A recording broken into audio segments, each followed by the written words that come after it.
I crushed my ex-wife's hopes after she cheated on me. I currently weigh 36 m.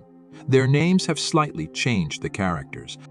Saladin, my other friend, Lisa Saladin's cousin. James, my college friend, and the guy Rebecca cheated on me with, and Rebecca, wife, now 34. Thus, Rebecca and I may be considered as college sweethearts. We made it through college and life's challenges. We were married in our early 20s. She was 23 and I was 25. Things have been difficult ever since we were married.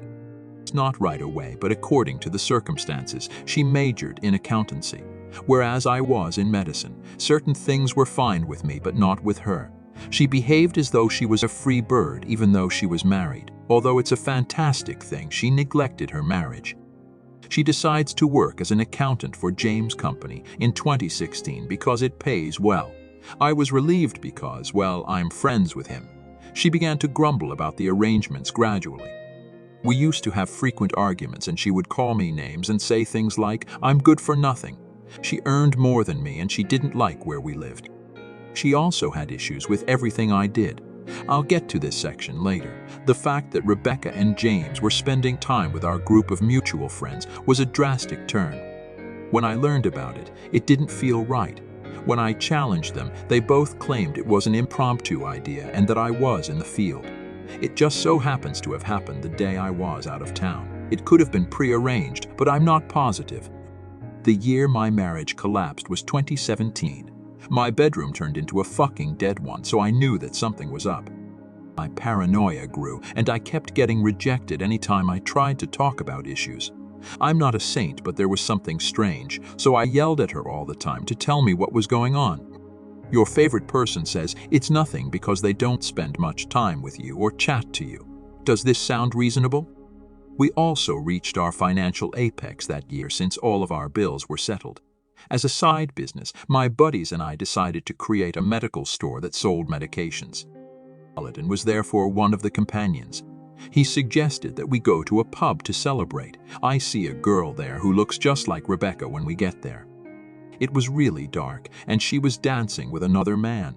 I look more closely, and lo and behold, Rebecca and James can be seen dancing together.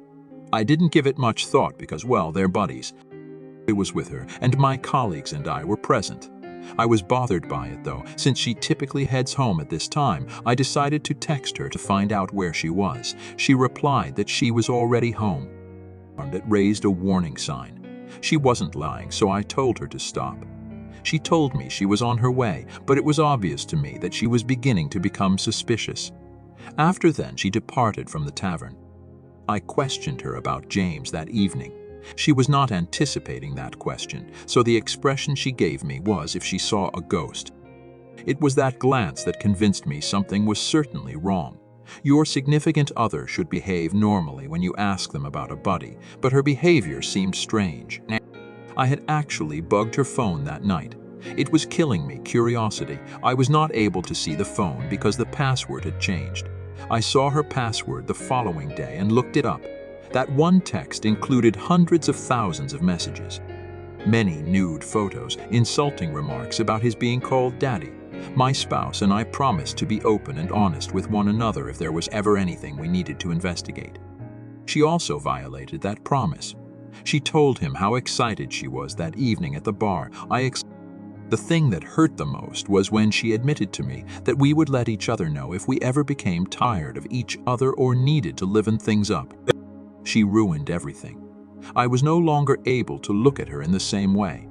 I sobbed that night and foolishly addressed her the following morning without providing any proof.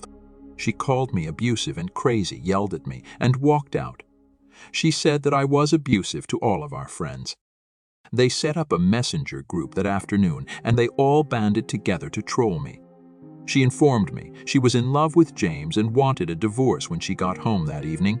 She started berating me when I ordered her to speak first. She phoned the police after I yelled at her. They asked me to stay somewhere else for the night. James's car was here when I came back the following morning after visiting my sisters. This is where he slept that night. Nothing else needed to be explained. He was intentionally doing it, and she was intentionally doing it as well. I visited a lawyer. It didn't look good for me because we didn't have a prenuptial agreement, and she had already complained about my being aggressive. She made not a single attempt to apologize. She made no attempt to apologize. Laws in our nation do not consider adultery to be a fault. She is therefore entitled to half of whatever I own, despite that. However, she has the right to sue me.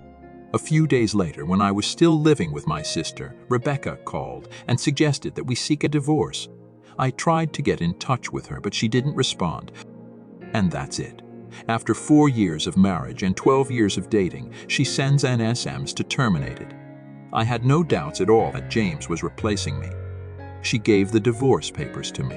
Everyone in our friend group was certain that James was her savior and that I was a terrible abuser. Her betrayal of me was the correct thing to do. In January of 2018, our divorce became formally final. During our divorce, she was already seeing James in public. He was her life. Because of her brief romance, I lost my house, my career, and my reputation.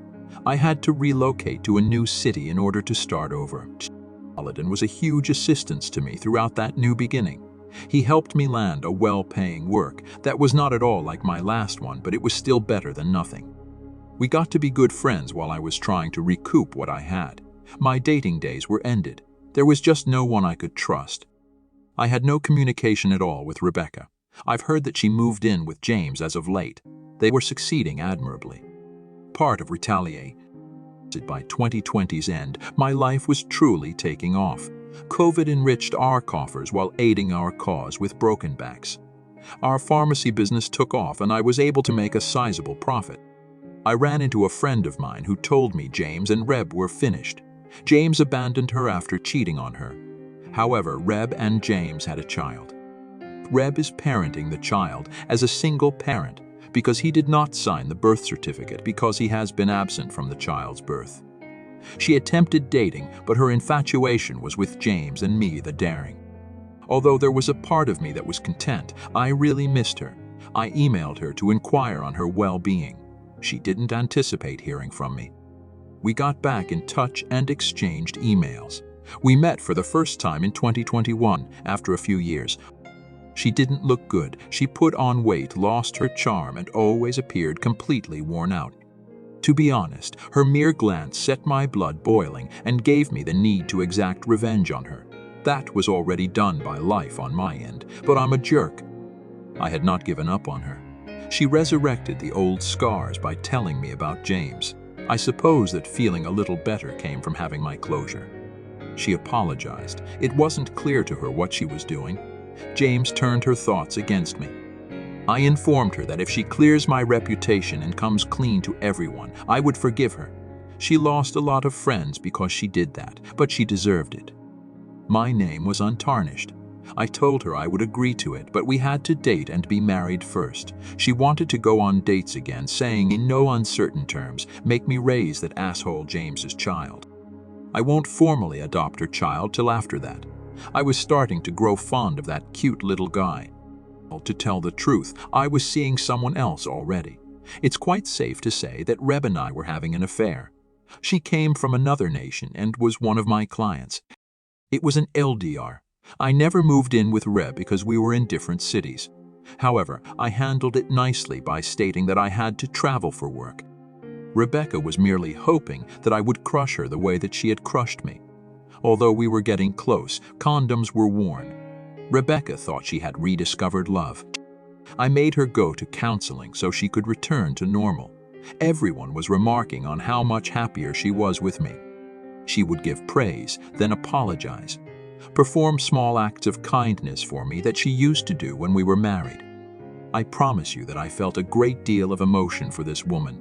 If breaking her heart was a good thing, I thought about taking my retribution. She could experience lifelong trauma. But even after we were married, she did not consider my feelings. Why ought I to consider hers? Last year, her birthday was approaching. In October, the lockdown was loosened and my friend Lisa was visiting my city. I went shopping for rings with Rebecca as the birthday present. She selected her favorite ring, which I had wrapped. That made her very happy. She approached me that evening and sobbed, saying she was sorry for hurting me. She appeared sincere in her regret, but my only emotion toward her was apathy. Saladin's cousin was Lisa. I had told her everything ahead of time. She disagreed with my plan for retaliation, but I was able to persuade her in the end. Although it made her uncomfortable, she recognized that I had to go through it.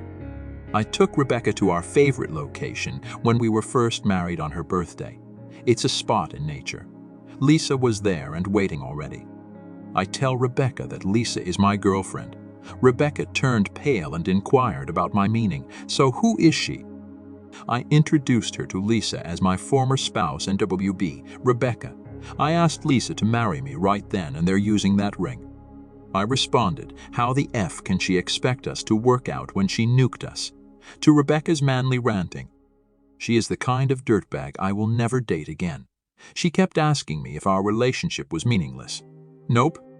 The agony was eased by sleeping beside her. I managed to get her to stop causing me pain. Lisa was preventing me from moving forward. She noticed Rebecca was in pain. Rebecca needs to go, I informed her. She said to everyone that I was an asshole and that I cheated.